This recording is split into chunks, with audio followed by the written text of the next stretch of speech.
Hello everyone, I'm Sandeep Rasaily, bass player all the way from Pokhara. I've been playing with many few bands from Pokhara like Hidden Treasure, Jinan band and the Ace band. And also now I've been working on my solo project called Soundjit Music Project. I'm here with you guys to talk about the bass players and how to be a fine bass player, that you don't have to be super great bass player, but like कसरी you become a good bass player. तपाईले say what can you do तपाईको लागि for your instrument and for yourself to be a good bass player भन्ने बारेमा चाहिँ आज म कुरा गर्न जाँदैछु र hopefully सबै कुराहरु I will try to do like छोटो छोटकरीमा with some topics र टपिकहरु I hope you will get some benefits with my words. First topic I would like to say मेरो लागि चाहिँ what I feel really important in a music as a bass player say let's talk about note. So most of the time हामी चाहिँ when we learn guitar जब हामी guitar सिक्छौं everybody हामी सबै चाहिँ we are depend on notes like what note to play हैन what scales to play, where to run your like fingers हुन्छ नि. So like basically मेरो आफ्नो तर्फबाट भन्नुपर्दा चाहिँ I'm the bass player that I always didn't follow the notes, I follow the other things. It is important, note भन्ने कुरा चाहिँ important पनि छ. तर basically भन्नुपर्दा मेरो लागि चाहिँ I have other topics that I would suggest bass players चाहिँ अलिकति focus गर्यो भने you can be a fine bass player. Like note को बारेमा कुरा गर्नु पर्दाखेरि let's give an example playing a very right notes.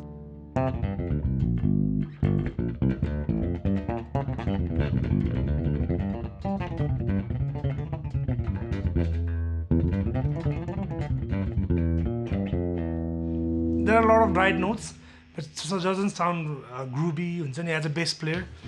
सबैको नोटहरु चाहिँ right नै थियो. So I'm just running, there is no feel हैन. So basically note को बारेमा मैले भन्न खोजेको चाहिँ के भन्दाखेरि just let's play just one single note and तपाईहरुले चाहिँ कसरी you can enjoy that single note भन्ने कुरा चाहिँ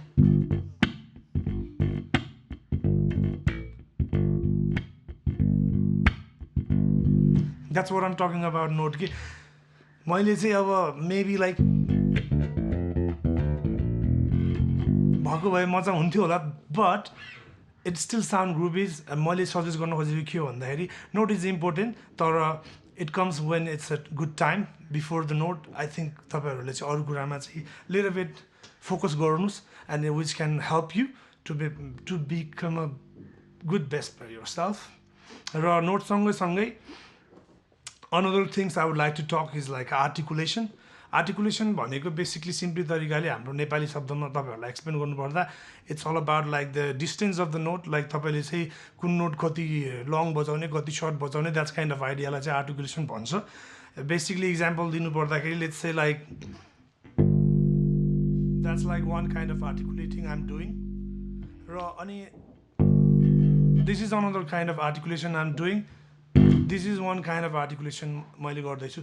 यो भन्न खोजेको चाहिँ के भन्दाखेरि ग्रुप बजाउँदाखेरि बेसिकली लाइक कुन नोटलाई हामीले आफ्टर नोट चाहिँ यो कुरा आइराखेको छ र कुन नोटलाई चाहिँ हामीले कति डिस्टेन्स बजाउँदाखेरि कस्तो फिल आउला, कुन नोटलाई कति डिस्टेन्स बजाउँदाखेरि कस्तो फिल आउला भन्ने खालको एक्सप्रेसनको कुरा गर्दैछु. र आर्टिकुलेसनमा जस्ट लेट्स से एउटा simple group on D minor.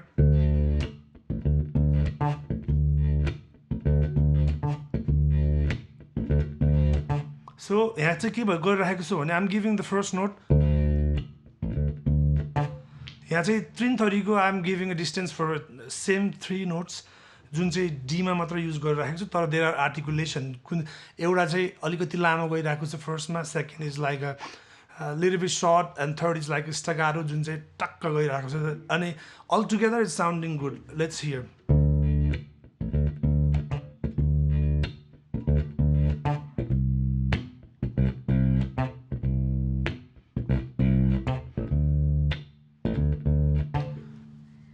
तपाईहरुले बुझ्नु भयो होला what I'm doing, just giving the distance for different. यहाँ चाहिँ लामो गइरहेछ, त्यसपछि अलिकति सानो एउटै नोट हो, त्यसपछि लास्टको नोट झन् सानो छ. That's it.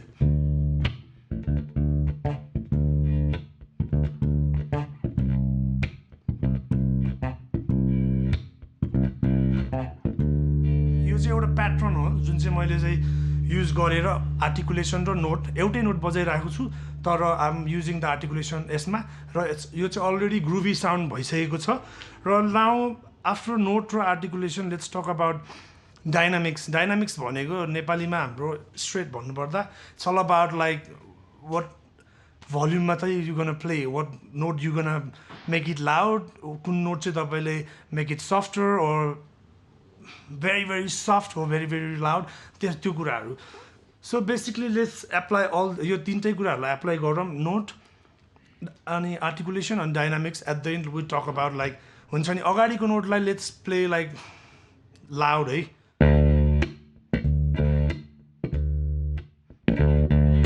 लेट्स प्ले अगाडिको नोट चाहिँ loud then second we go minimum volume and then third we come like lower and then come back to loud. Let's give it a try.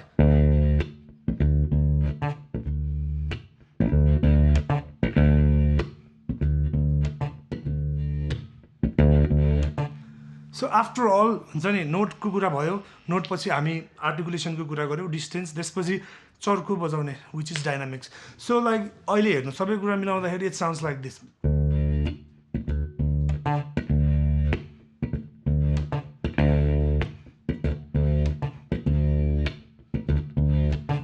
Change the tone a little bit.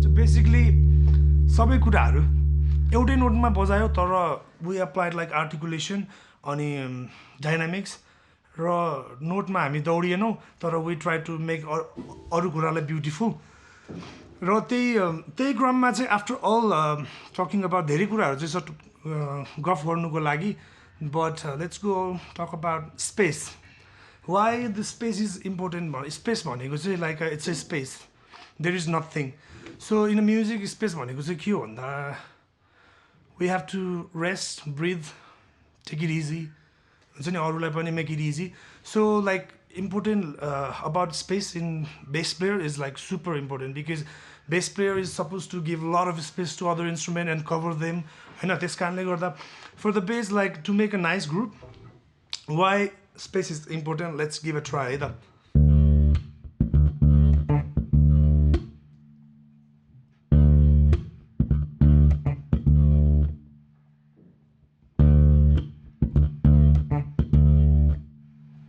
You're moving your head, you're moving your body even in space. तपाईले चाहिँ यो खाली ठाउँमा पनि तपाईको body चलिरहेको छ नि that's the important of space भनेको नै त्यही हो कि चलिराख्नु भएको छ तपाईले फिल गरिराख्नु भएको छ so let's give a try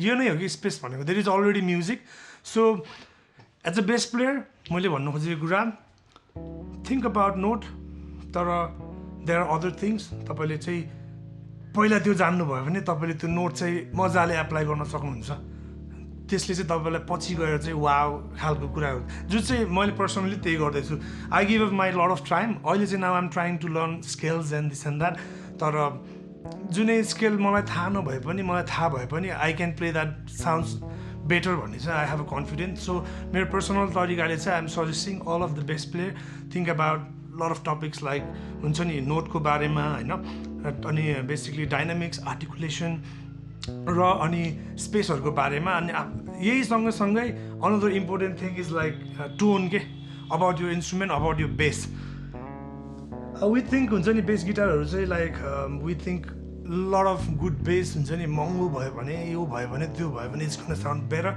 होला मेबी लाइक टेक्निकल्ली होइन बट लट अफ टोन चाहिँ तपाईँहरूको आफ्नै हातमा it's depend on your own hand as a bass player because we have like we use mostly like this 2 fingers and like मैले चाहिँ आफ्नो तर्फबाट गर्दाखेरि चाहिँ आई क्यान मेक दिस मेरो आफ्नो बेस सिङ्गलो बेसलाई I can sound like so good which everybody does I think so let's give a example why मैले यो कुरा भन्दैछु भने टोनको बारेमा there are like variety of tone in your finger अनि तपाईँले चाहिँ even in your body they have a lot of variety sound. So basically भन्नुपर्दा let's say एउटा टोन चाहिँ what I give भनेको यो मेरो फिङ्गर टु फिङ्गरमा चाहिँ कस्तो धेरै प्रकारको टोन छ हैन, डिपेन्ड्स अन लाइक मैले जस्तै मानम यो टपबाट टिपबाट बजाए भने it's gonna sound different bass definitely, अनि मलाई अलिकति लाउड चाहियो भने I am gonna turn it like this हैन, त्यो घुम्दै जान्छ। लेट्स गिभ एक्जाम्पल हैन, यो चाहिँ मैले एकदम टिपबाट बजाइरहेको छु है,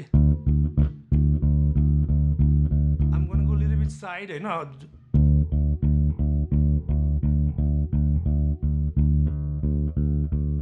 टिपबाट साइडबाट, अनि टोन चाहिँ dynamics tone they are like हुन्छ नि एकदम मिल्छ भनेको यो कुराहरू चाहिँ किन मिल्छ भन्दाखेरि यु क्यान तपाईँले नै सबै कुरा कन्ट्रोल गर्न सक्छ। लेट्स चाहिँ यदि मलाई चाहिँ I need a super loud होइन, त्यो भने मलाई लाउड चाहिएको छ भने चाहिँ कस्तो हुन्छ भने मैले बजायो भने अलिकति पुगेन जस्तो लाग्छ। सो मैले के गर्छु भन्दाखेरि साइड वाइज के तपाईँको यो चेन्ज तपाईँले चाहिँ तपाईँको बेसको टोन यो चेन्जिङ जस्ट विथ दिस के अरू कुराहरू छोडेर, जस्तै if I were to play like हुन्छ नि ब्यालाड म्युजिक स्लो रक काइन्डको म्युजिकहरू I play always in the middle of the pickups हुन्छ नि, जसले चाहिँ वार्म साउन्ड्स दिन्छ मलाई चाहिँ।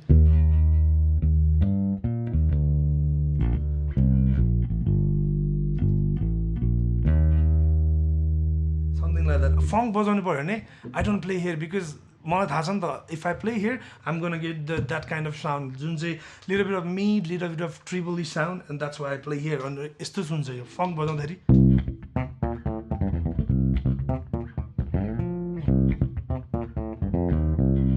दिस इज फर मी, मेरो लागि चाहिँ funk as a bass is like good tone, तर यहाँ बजायो भने इट्स गन साउन्ड गुड तर tone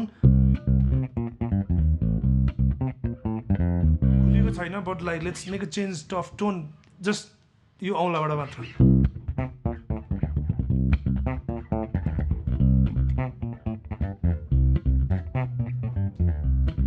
Jazz, like when I play jazz, like walking bassline, you know, warm sound is here. Neither your bass ko I understand about that. Apply garyo, bajyo. Ani heavy sound, warm low sound. For like fine sound, for like ballad, rock, whatever I play here, you know, and त्यो भन्दा अलिकति like a bass focused song, funk music, like it goes here. त्यही हो like तपाईँको यो हात अनि lot of love to your instruments can make you sounds like a fine bass player. मेरो तर्फबाट चाहिँ I think like this is the most important thing म चाहिँ जहिले पनि फोकस भइरहेको थिएँ र ल it helped me a lot. मलाई चाहिँ यही कुराले चाहिँ अहिले like feels good. I think यो कुराहरू थाहा नभएको भए पहिला अरू नै कुरामा फोकस भएको भए it's gonna sounds like okay for me हैन, तर त्यस कारणले मैले चाहिँ I'm trying to tell all the best player like please let's try to focus on other things जुन चाहिँ like तपाईँहरूले चाहिँ you can find everywhere if you search नोटको बारेमा, आर्टिकुलेसनको बारेमा, डाइनामिक्सको बारेमा, स्पेसको बारेमा, अबाउट द ग्रुभ हैन। अनि अब त्यो पछि चाहिँ when your two hands and the instruments are perfect then त्यसपछि त आइडिया त कति हो कति छ इन्फिनिटी।